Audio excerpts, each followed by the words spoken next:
Santa Teresinha e as tábuas da nossa salvação.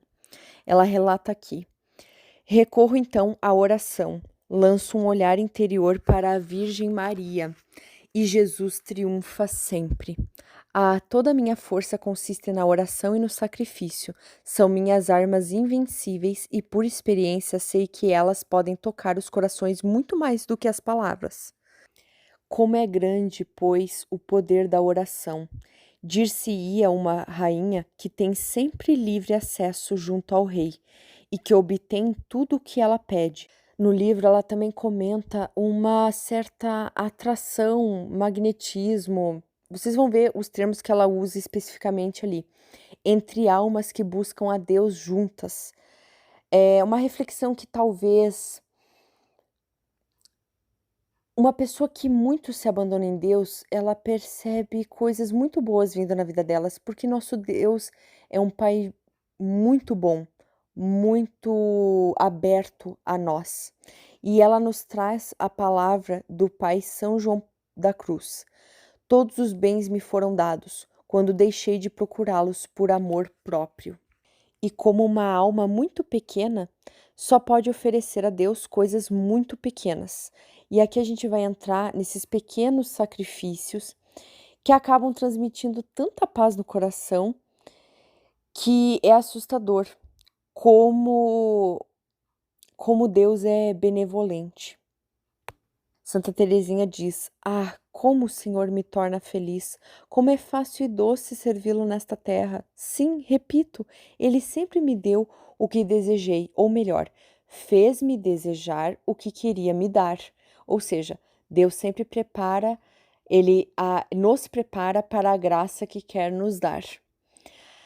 Santa Teresinha continua: assim, pouco tempo antes de minha terrível tentação contra a fé, eu refletia comigo. Na verdade, não tenho grandes sofrimentos exteriores, e para ter aqueles interiores será preciso que o bom Deus mude meu caminho, e não creio que ele o faça. Portanto, não posso viver sempre assim no repouso. Que meios, pois, irá encontrar? Sem mudar meu caminho, deu-me esta grande provação, que imediatamente veio misturar uma salutar amargura a todas as minhas doçuras. E o que é a pequena via? A pequena via é usar as pequenas inconveniências como uma forma de se santificar e de entregar esses pequenos sofrimentos a Deus na cruz. Então ela explica, por exemplo, vários mal entendidos, que ela é culpada por um barulho, por um mal entendido com uma chave. Um exemplo, ela e outra irmã estavam na lavanderia e essa irmã, sem querer, ou por querer, tanto faz, né? Mas acabava jogando água suja nela. E Santa Teresinha ficou extremamente irritada, mas logo refletiu que seria uma grande tolice recusar os tesouros que se ofereciam tão generosamente naquela situação. Então, ela empregou todos os seus esforços em desejar receber água suja e, ao mesmo tempo, entregar esse sofrimento de forma caridosa a Deus na cruz. Então, essa é a pequena via. É os pequenos incômodos poderem se tornar pequenos martírios e isso ter algo benéfico no caminho à santificação, à santidade. Santa Teresinha relata: peço a Jesus que me atraia para as chamas de seu amor, que me ligue tão estreitamente a si, que ele viva e opere em mim. Sinto que quanto mais o fogo do amor abrasar meu coração, mais direi atraí-me. E também as almas, quanto mais se aproximarem da minha, mais apressadas correrão, atraídas pela fragrância dos perfumes do amado. Sim, elas correm, nós corremos juntas, porque as almas abrasadas não podem ficar inativas. Nisso entra muito do que eu quis simbolizar com esse magnetismo das almas movidas a Deus, né? Essa atração pelo fogo de Jesus em nós. Santa Teresinha continua: sem dúvida, como Santa Madalena, permanecem aos pés de Jesus ouvindo sua palavra doce e inflamada. Parecendo não dar nada, doam muito mais do que Marta, que se preocupa com muitas coisas. Todavia, Jesus não censura os trabalhos de Marta, mas unicamente sua preocupação, esses mesmos trabalhos aos quais humildemente sujeitou-se sua divina mãe, quando lhe competia preparar as refeições da Sagrada Família. Então, o problema não é o que fazemos, mas onde está o nosso coração. Nosso coração está em Deus ou na preocupação? Quanto mais nos abandonamos e confiamos em Deus, mais fácil é. Por isso, a infância espiritual, nos abandonar em Deus como uma criança que nem pensa duas vezes e pula no colo do pai. Santa Teresinha continua. Um sábio disse: dai-me um ponto de apoio e com uma alavanca eu erguerei o mundo. O Todo-Poderoso deu-lhes um ponto de apoio, ele mesmo, só ele. Por alavanca, a oração que transforma em brasa um fogo de amor. E é assim que eles ergueram o mundo. É assim que os santos, ainda militantes, o erguem e o erguerão até o fim dos tempos. Eis tudo o que Jesus nos pede. Não precisa de nossos trabalhos, mas unicamente do nosso amor. Esse mesmo Deus que declara não ter necessidade de dizer-nos que tem fome, não receia mendigar um pouco de água samaritana. Ele tinha sede, mas dizendo dá-me de beber, era o amor de sua pobre criatura que o Criador do universo pedia. Tinha sede de amor. Sim, mais do que nunca Jesus está sedento. Só encontra ingratos e indiferentes entre os discípulos do mundo, e entre os seus discípulos, infelizmente, encontra bem poucos corações que se entregam sem reserva alguma à ternura do seu amor infinito. De novo, História de uma Alma é sobre um abandono completo. Isso não é fácil, não parece fácil, mas uma vez testado é muito bom. É bom para nós. Deus tem fome e sede, mas não é uma fome e sede dos nossos trabalhos, do nosso empenho. Claro, isso vai acabar sendo usado por Deus como uma ferramenta. Nós somos pincéis e Ele é o artista. Mas tudo o que Santa Teresinha fala em História de uma Alma é que Deus é sedento por nós, por nossa alma, por nosso abandono. E a infância espiritual é nos abandonarmos nele com a inocência, com a impulsividade de uma criança frente ao seu pai. Santa Teresinha diz o seguinte: ser vossa esposa, ó Jesus, ser carmelita e por minha união convosco ser a mãe das almas deveria bastar-me. Contudo, sinto em mim outras vocações. Sinto em mim a vocação do guerreiro, do sacerdote, do apóstolo, do doutor. Gostaria de realizar todas as mais heróicas obras.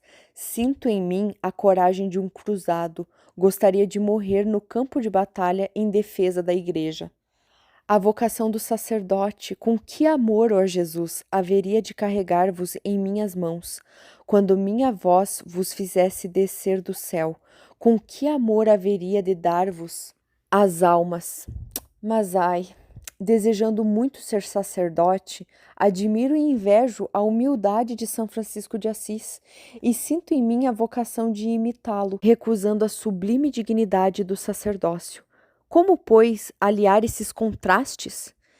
Quisera iluminar as almas como os profetas, os doutores, quisera percorrer a terra, pregar vosso nome e plantar em solo infiel vossa cruz gloriosa, ó meu amado. Mas uma só missão não me bastaria. Quisera ao mesmo tempo anunciar o Evangelho a todas as partes do mundo, até as ilhas mais distantes. Quisera ser missionária, não somente por alguns anos, mas quisera tê-lo sido desde a criação do mundo e continuar a sê-lo até a consumação dos séculos. Ah, sobretudo quisera ser mártir. O martírio, eis o sonho de minha juventude. Esse sonho cresceu comigo na minha celazinha do Carmelo. E esta é outra loucura, pois não desejo apenas um gênero de suplício para satisfazer-me. Seriam necessários todos. Como vós, meu adorado esposo, quisera ser flagelada, crucificada, quisera ser esfolada como São Bartolomeu, como São João quisera ser lançada no azeite fervente. Desejo, como Santo Inácio de Antioquia, ser triturada pelos dentes das feras, a fim de tornar-me um pão digno de Deus. Como Santa Inês e Santa Cecília, quisera apresentar meu pescoço à espada do carrasco, e como Joana d'Arc, murmurar o nome de Jesus sobre uma fogueira ardente.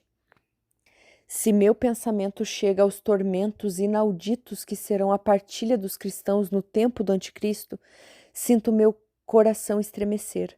Quisera que esses tormentos fossem reservados a mim.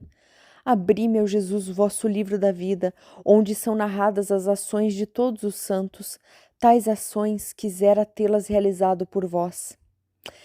Que haveis de responder a todas as minhas loucuras? Haverá na terra uma alma mais pequena, mais impotente do que a minha? E contudo, exatamente em vista da minha fraqueza, houvestes por bem realizar meus pequenos desejos infantis, e quereis hoje realizar outros desejos maiores do que o universo. Como essas aspirações tornavam-se um verdadeiro martírio, um dia abri as epístolas de São Paulo, a fim de procurar algum remédio para meu tormento. Dei com os olhos nos capítulos 12 e 13 da primeira carta aos Coríntios, onde li que nem todos podem ser ao mesmo tempo apóstolos, profetas e doutores, que a igreja se compõe de diferentes membros e que o olho não poderia ser ao mesmo tempo a mão. Sem desanimar, continuei minha leitura e o seguinte conselho me aliviou: aspirai, pois, aos dons melhores, e eu vos mostrarei um caminho ainda mais excelente. E o apóstolo explica como todos os dons, mesmo os mais perfeitos, são um nada sem o amor, e que a caridade é o mais excelente caminho para chegarmos a Deus com segurança. E, enfim, havia encontrado o repouso. A caridade deu-me a chave de minha vocação. Compreendi que se a igreja tinha um corpo composto de diferentes membros, não lhe faltaria o mais necessário, o mais nobre de todos os órgãos. Compreendi que ela tinha um coração e que esse coração ardia de amor. Compreendi que somente o amor movimentaria seus membros, que, se o amor viesse a se extinguir, os apóstolos já não anunciariam o evangelho. Os mártires recusar-se-iam a derramar seu sangue. Compreendi que o amor comportaria todas as vocações, que o amor era tudo, que ele abrangeria todos os tempos e todos os lugares, porque ele é eterno. Então, no auge da minha delirante alegria, exclamei: ó Jesus, meu amor, até que enfim descobri minha vocação. Minha vocação é o amor. Sim, encontrei meu lugar no seio da igreja, e este lugar, ó meu Deus, é a vós que eu o devo. No coração da igreja, minha mãe, eu serei o amor. Assim serei tudo, assim realizar-se-á o meu sonho. Por que falar em alegria delirante? Não, essa expressão não é correta. É antes a paz que passei a partilhar, a paz calma e serena do navegador que avista o farol a indicar-lhe o porto, o farol luminoso do amor. Sei como chegar a ti, descobri o segredo de apropriar-me de tuas chamas. Sou apenas uma criança impotente e fraca, contudo é minha própria fraqueza que me dá a audácia de oferecer-me como vítima ao vosso amor, ó Jesus. Outrora, somente as hóstias puras e sem mácula eram aceitas pelo Deus forte e poderoso. Para satisfazer a justiça divina, eram necessárias vítimas perfeitas. Mas a lei do temor sucedeu à lei do amor, e o amor escolheu-me por holocausto, a mim, criatura fraca e imperfeita. Essa escolha não é digna do amor? Sim, para que o amor seja plenamente satisfeito, é preciso que se abaixe até o nada e que transforme esse nada em fogo. Ó meu Deus, como São João da Cruz diz, o amor, só com o amor se paga. Assim procurei e encontrei o meio de aliviar meu coração, retribuindo-vos amor com amor.